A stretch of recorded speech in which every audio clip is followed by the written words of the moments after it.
Hey, I'm so sorry for being late to post this video. I haven't been active since I fully finished my script. I'm just writing this down on a note. The script is done. However, I just had to add a few more things into it because there's a lot of things I missed or forgot to put on. So that's kind of why it took forever for me to finish the script. Before I start this disclaimer, be warned that there will be transphobia, misogyny, and racism shown on screen. I gotta warn you, it is that bad.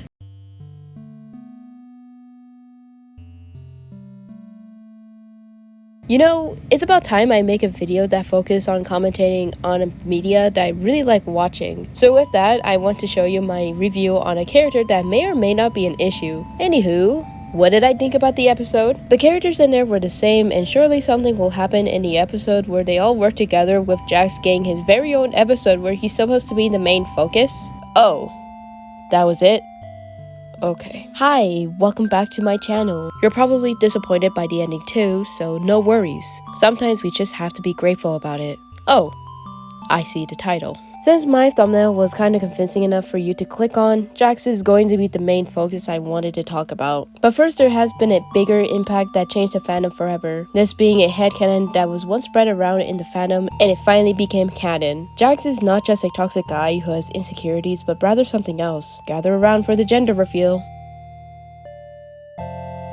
Congratulations, it's a girl! Yes, Jax is supposed to be a trans femme, at least confirmed by Goose on Blue Sky. You may be telling yourself, Socks, how would you know that Jax is trans anyway? Well, if you've been rewatching the series back and forth now, even before the finale came out, you'll spot a few details you never saw before. Throughout the episodes from the pilot to the fourth, in episode 5, Pomni would point out to Jax that she doesn't have a tail, in which she claimed that having ears and tail was the peak masculinity. Later on in the same episode, she gets embarrassed for wearing a maid outfit. Despite showing discomfort, a part of her shows she doesn't mind it even just a little during the finale. In episode 7, you can see a pink room she's in. I heard about this theory where Kane puts a small trait of the character's interest into their rooms, in which I find it pretty cool. And while I think it's fine that Jax is trans, here's a small problem that leads to debating something. Was Jax being trans forced? From this perspective, I have to say no. I don't really dig it's forced, but if I'm going to be honest, her representation was rushed as well as the show's finale was. The reason why I say this is mainly because the show switches between the mysteries hidden within the circus and character development, which is 100% okay. But the screen time was suddenly changed and point over to Jax, giving her the amount of screen time in each episodes. There was one thing the show focused on, this being the characters having insecurities outside the digital world. For example, we have Ragatha who's shown insecurities about her relationship with her mom, and gaining a problem where she's too much of a people pleaser in order to be there for her friends. Both Ragatha and Jax shared something in common, which is mommy issues, and leading to a conflict where they began to struggle with. As I said, Ragatha trying to be a people pleaser and Jax masking her antagonist persona to mask her insecurity basically adds up to the character development,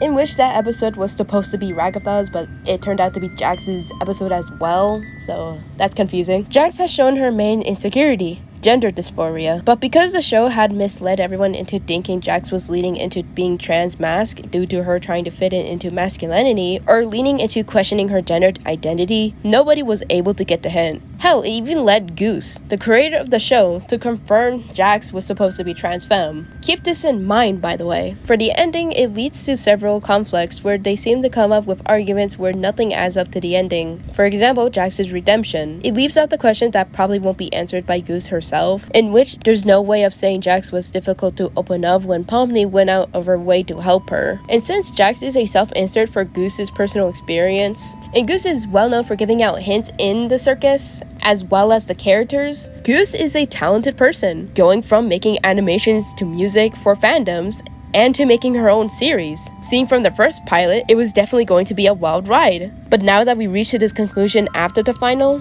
I hate to say this, but she isn't a good narrator.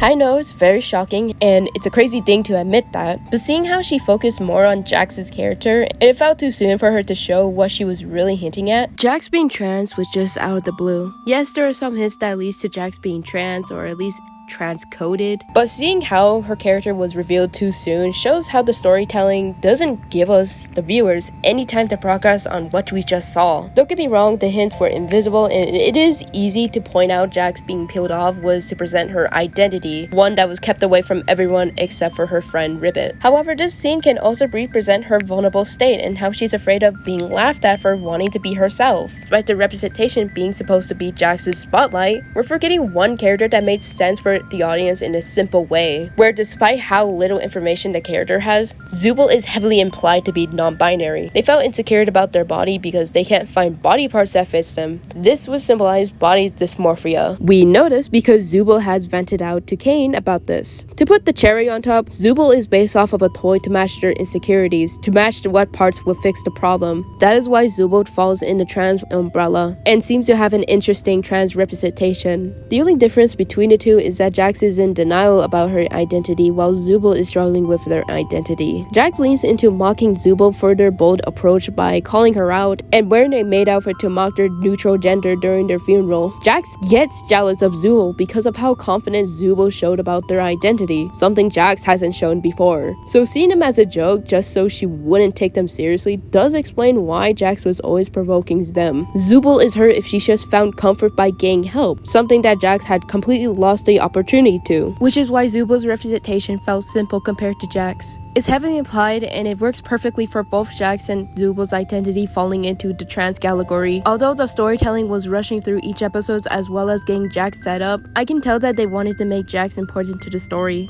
to add the conclusion why the characters decided to stop trying to find an exit, which was poorly executed. I don't believe the representation was forced, nor was it attempting to make it seem like it's supposed to make you understand Jax. But back to my point, her trans arc that led to her experiencing dysphoria due to her mother will not excuse her intentions. Does this make Jax a bad representation? No, personally not. Jax may have been a disappointing character due to how the story handled her character, but she is a great example to what trans women go through. It won't brush away how badly she treated the other characters and tries to run away from taking responsibility. But however, Jax's actions can also be used as a lesson to not shut the television off because they begin to glow. Don't push away your friends who support you. Be yourself.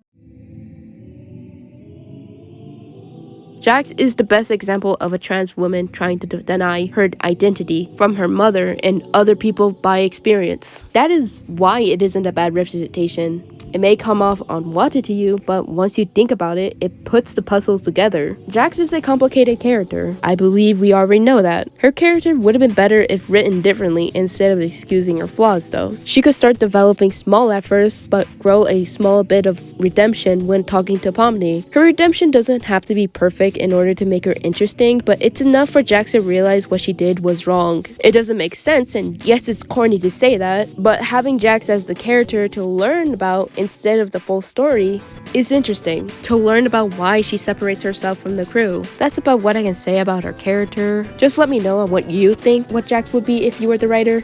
I know that Goose making a plot for Jax may not be the perfect trans representation, but in defense of Goose's choice, even though I think she's not the best narrator, not all representation are going to be perfect, no matter if a character has good or bad morals. Personally, I didn't think Jax would be trans, but it does fit her character perfectly fine. If you disagree with Jax being trans, then that's totally okay. It's okay to misunderstand what Jax was supposed to be, and what matters is that Jax is an imperfect trans woman who never got the chance to embrace herself, or so we thought. Goose will show a post with Jax being confirmed fully trans femme. A lot of people, showed their different reactions. One was supportive, but the other wanted all trans people dead. I'm kidding, but somehow people began to show their true colors, transphobia. And as a trans guy, I can't help but find it hilarious to be transphobic to a character just because you don't like the character. I'll admit, that's crazy work. It's fine to dislike the character, but don't be transphobic about it. It's crazy that transphobia continued to surface around Pride Month and after the series ending. Now, it's not the only issue that's been discussed, but there has been one problem that surfaced ever since the movie got linked. And so many people had mentioned something that has to do with Jax.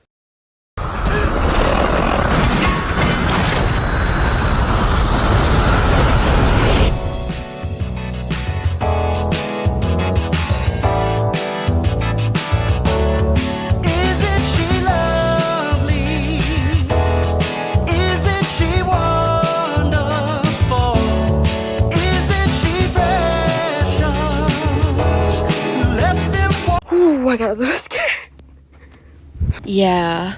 The show is the reason why I got into Stevie's music. While it's silly that many people enjoyed his music because of the show, others were very hostile. They began to point out that the meaning of the song was meant for the artist's daughter. Now, I wouldn't really care if anyone uses someone's music for their show as long as they have permission, but considering this was a cover instead of the original, I think that's a crazy way to bash on the cover and the goose herself. Personally, I think the cover is decent, but I prefer the original. If anything, you can find other songs that would have worked for Jax, or compose a song dedicated to her character alone. It's sort of a 50-50 chance that fans will have mixed feelings about this, like disagreeing with the fact that the music doesn't fit Jax. It wasn't any better, and people immediately brought up the previous racist allegations that happened 2 or 3 months ago. Considering it's supposed to be this one allegation where the voice actors made racist claims 7 years ago, yeah, no, it's not a good spotlight. I mean, should we really be surprised that Glitch Productions has a few voice actors with a controversial background that relates to those dark humor type shit, as well as back then they also used dark humor? I can't defend y'all on this one. Also, Editor Socks here. On July 1st, a tweet would be made exposing the guy who made the cover and voiced the disappearing guy in the show for being a lolicon, and he looked up to Shadman for a while. I thought it was important to show this because seeing this guy who made the cover turn out to be a weirdo just like the other voice actors, it's just to show you that Glitch Production doesn't look into backgrounds and before hiring. You know what I mean? The Amazing Digital Circus finale was a disappointment, but would I think it's entirely bad? No. There are some great things about the show, like Pomni hugging Jax for the last time, or how Zubul and Gango got together, or like seeing Ribbit and Cosmo for the first time. That's like the greatest moments I can say. I'm grateful for the show ending, even if this wasn't the ending I was expecting. I'll be honest, I enjoyed Kane as a character, not only seeing things that were wrong, but finally took accountability for it. It sounds like someone I know. I didn't make the video to just shit on Jax being trans, but rather point out how the show rushed her character. Her representation as a trans woman with flaws is an interesting take. I'm not mad about this one because the majority of trans people aren't going to be perfect. I myself had made mistakes. I have some flaws in my character. But does this make the trans community look bad? No. Everyone has their denials and struggles on what they're going through, and that's completely okay. Don't get me wrong, I hate Jax, but there was a small amount of growth in her that I like about her, and unfortunately it wasn't enough to make me change my mind about her. She would have been a good character if she wasn't the main focus in all of her episodes. Like I said, her redemption doesn't have to be perfect. It's about coming out on what you did was wrong, to realize you've hurt others by action without thinking.